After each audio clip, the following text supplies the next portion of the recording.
Hi guys, Freddy here. Welcome back to another Retro RPG. At the end of another week and the end of our poll, we've got a very slim one for GURPS Ultra-Tech for GURPS. Now we'll have a look at that on the desktop in a wee second. As usual, I'll be back at the end of the video with some other channel related stuff and some other poll related stuff. So I hope to see you there. You could be a Scottish Laird. Under an ancient Scottish law where anyone who owns land in Scotland can use the title of Laird before their name, a law which actually doesn't exist. But what the hell, I'm willing to assign you a piece of my garden in the lowlands of Scotland and offer you a printable certificate to use the title of Laird. Just join our Patreon at the Laird level, choose a section of my garden, and then you can be a Laird of Scotland. See my Patreon below, where you can get access to my videos a week early, help the channel out, be credited at the end of videos, and stake a claim to a tiny little piece of Scotland. Offer has no standing under law. Offer does not give you any real rights to part of my garden. Offer does not really make you a landowner. Offer is no different to all other Scottish title offers out there. So, this is GURPS Ultra-Tech, a sourcebook of weapons and equipment for future ages. And this is the second edition, which came out in 1991. The first edition came out 2 years earlier, in 1989. And it's by Steve Jackson Games.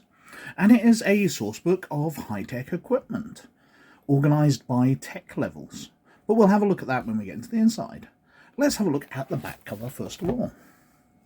Welcome to the future. GURPS Ultra-Tech is a sourcebook for science fiction technology, from the 21st century to the farthest reaches of the future, from the vacuum of interstellar space to the murderous intrigue of the court of the Galactic Emperor, to the lowest dives of the asteroids. An adventure is no better than his gear.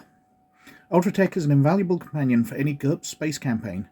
Used with GURPS Supers, it provides gadgets for heroes and villains who want more than bulging biceps. Slyly inserted into a GURPS horror campaign, Ultra-Tech technology can demonstrate that not all terror comes from supernatural. It can also equip any mad scientist of the 30s for a GURPS cliffhangers adventure. Whatever the setting, Ultra-Tech has the tools to do the job. Ultra-Tech covers personal equipment from Tech Level 8, the near future, to Tech Level 16, super science and beyond. Included are personal weapons, from caseless assault carbines and monomolecular edged swords to plasma rifles and tachyonic disruptors. Personal protection. How do you stop a gamma-ray laser rifle? Try a military cybersuit with thermal superconducting armor and a personal force screen. Heavy weapons. Some targets are too much for any personal weapon. Hunter missiles, strobe mines, and laser-guided grenades offer ultra-lethality. Medicine. Super science can heal, rebuild, and even improve on nature. Death itself can become a temporary inconvenience. Tools and repairs. What do you do when the machine stops? In a world dependent on technology, maintenance may be the ultimate adventure. And still more gadgets. Living biosuits, computer implants, holographic projectors, energy webs, psionic amplifiers, neutrino communicators, robot factories, chameleon cloaks, intelligent starships. There's everything for every crisis at every tech level. GURPS Ultra-Tech is designed for use with the GURPS Basic Set 3rd edition. It is a valuable resource for any science fiction role player or games master using any system. And it kind of is. It's a fantastic resource of loads and loads of science fiction ideas, harvested from many, many sources of science fiction. So inside, we see the artworks of pretty good quality. Steve Jackson Games didn't really go with artwork that much. Their books were heavily text-based, as we'll see as we go through, but the artwork that's in there is nice enough.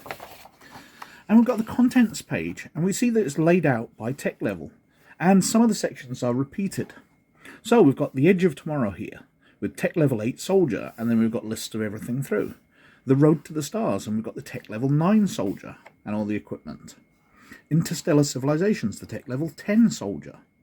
Masters of Force, Tech Level 11. Super Science, Tech Level 13. Sufficiently Advanced Technology, Tech Level 15. And then at the back we've got gadget tables and weapons tables and an index. So inside we've got the introduction, and then we get straight into power, because technology needs to be powered. And it talks about different types of power cells and how you can power them up. We can replace fuel cells, rechargeable ones, jury rigging them, a large section on that. And then we've got computers, because obviously technology is usually controlled by some kind of computer. So we've got various versions of that, microframes, mainframes, mega computers. Talking about using them, program types, Different types of programs, you know, from accounting software up to expert systems, environmental analysis.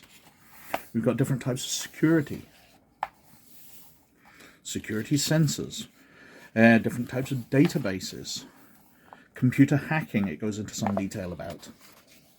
And then we're on to tech level 8. So we've got personal weapons, chemical slug throwers, with a rather nice diagram of a high-tech rifle. Chemical slug thrower weapons, Gauss needlers, laser weapons, tanglers, illegal modifications to laser weapons, melee weapons, superfine blades, vibroblades, stun ones, tech level 8 grenades, different types.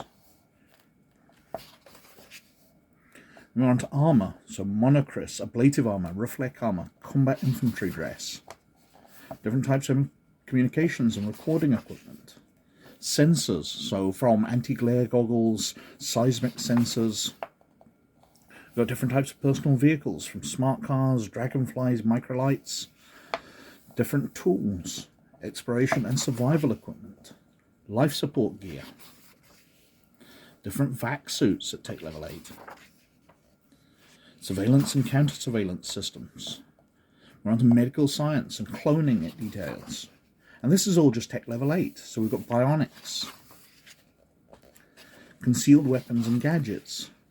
Then we've got the road to the stars. So we start all over again. We've got personal weapons. We've got blasters, which are high energy weapons, disruptors, electro lasers, flamers, screamer weapons, stun weapons, heavy weapons from Gatling lasers, guided missiles, clever missiles, brilliant. Personal armor, retro-reflective armor, infantry combat armor, communications and information equipment, holographic and recording equipments, different types of sensors again, different tools, cyber tech, survival equipment, vac suits, how they've advanced. So you've got skin suits, very tight-fitting ones. You've got medical technologies, med sensors, brain taping to record people's personalities, along with details of what happens with game effects and the campaign effects. Different types of implants you can get.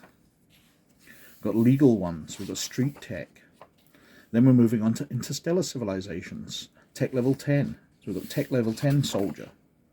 Personal weapon, laser crystals, nerve guns, paralysis guns, Viper gyrox, gyroscopically stabilized rockets. Energy melee weapons, neural lashes and sonic blades. We've got support weapons, so X-ray Gatling lasers it mentions. Personal armor, reflex armor, powered combat armor, so we're getting up to full sets of powered armor with exoskeletons.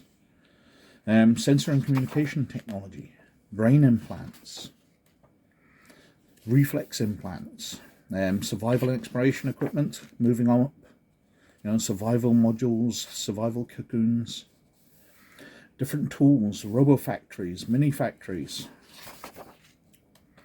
thief spy gadgets, infiltration equipment, medical technology, neural inhibitors, smart bandages, brain wipes, genetic reconstruction, and then tech level 11 and 12, so we move on to that. Electron pistols, ecstasy weapons, force swords, force fields and armor, thermal superconducting armor, energy cloth, cyber suits. The ultimate form of smart body armor, cyber suit resembles a skin-type vac suit with a small backpack. We've got brain implants, continuing them with personality and computer implants, holographic equipment, medical technology, sensor skin, artificial tissue. Tech level 12 weapon, fusion guns, fusion weapons, deflector belts, gravity ripple communicators. Really going into stuff which is really niche and really fascinating. So we've got air regeneration, second skin, contragravity equipment. Then we get up to super science at levels 13 and 14, tech levels 13 and 14. Pulsar weapons, force screens, contragravity equipment continuing to get more advanced, medical equipment with a chrysalis device, gamma ray lasers at tech level 14, smart guns, brain corders. Then we're sufficiently advanced technology, levels 15 and 16. We've got disintegrates, tachyonic disruptors, antimatter rifles, stasis webs. And we've got teleportation, which it mentions a few different types of in the sidebars, so cheap teleportation booths. Oh, this is a universal tool, a living metal device which can be a multi-tool for anybody. Telegates, continuing with the teleportation. Portable telegates. They carry on to cosmic freeways and infinity rooms. Going back though, we've got tachyonic communicators, time scanners, tachyon shotguns, reality stabilizers, tau field generators, teleport projectors, as I was saying, cosmic freeways, so hyperspace gates which you could take a train or a car through, basically building a portal on a freeway or a train line to allow the people to travel from planet to planet. Infinity rooms, so a room outside space and time which we link to from various portals, a sort of nexus. Interstellar projectors. Teleport projectors could teleport anywhere and had interstellar range. So just allowing people to transport anywhere in space. And then we've got the gadget tables here, sort of detailing everything, the tech levels, legality, the weight, the cost. And we've got the weapons. And an index at the back. Now, it's a fascinating book and really great for ideas, terribly well researched, as most of the GURPS stuff was.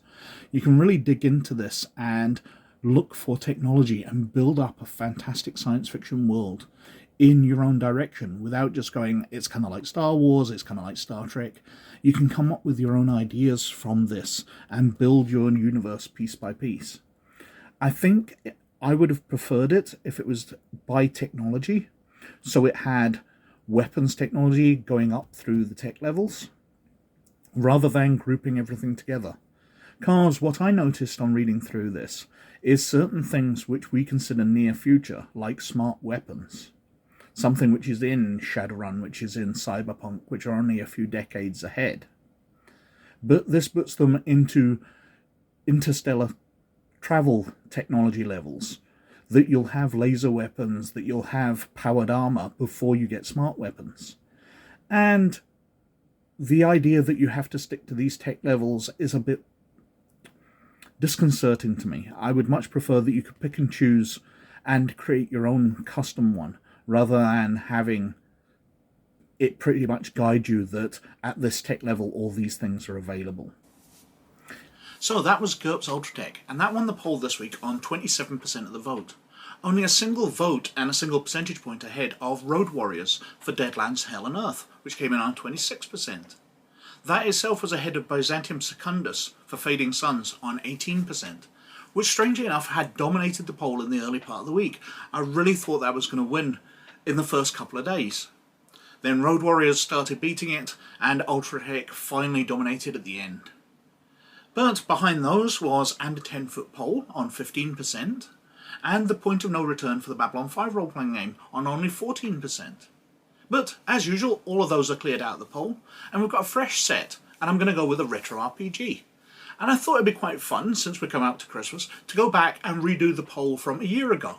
However, I'd totally forgotten the way the polls worked a year ago was on a one-in, one-out basis. So, one game got voted popular, and another game went into the poll, making it quite easy for me to just add to the poll. But it means that out of the 5 in that poll, 4 of them had videos made on them because they won later polls. So the only one out of that one which hadn't won was the Dark Tech Sourcebook for Dark Conspiracy. So that goes into the poll this week. I thought it'd be quite fun as well, since GURPS Ultra-Tech won the poll this week, to put in GURPS Ultra-Tech 2 and cover that, see if we can get GURPS Ultra-Tech 1 and 2 done in sequential weeks. It's a bit of a chance, but let's go for it. Let's see what wins. After that, I've put in Triax and the NGR, a look at the new German Republic, a look at how Europe has survived the opening of the rifts and the changing of the world. Very high-tech concepts, an absolutely great book.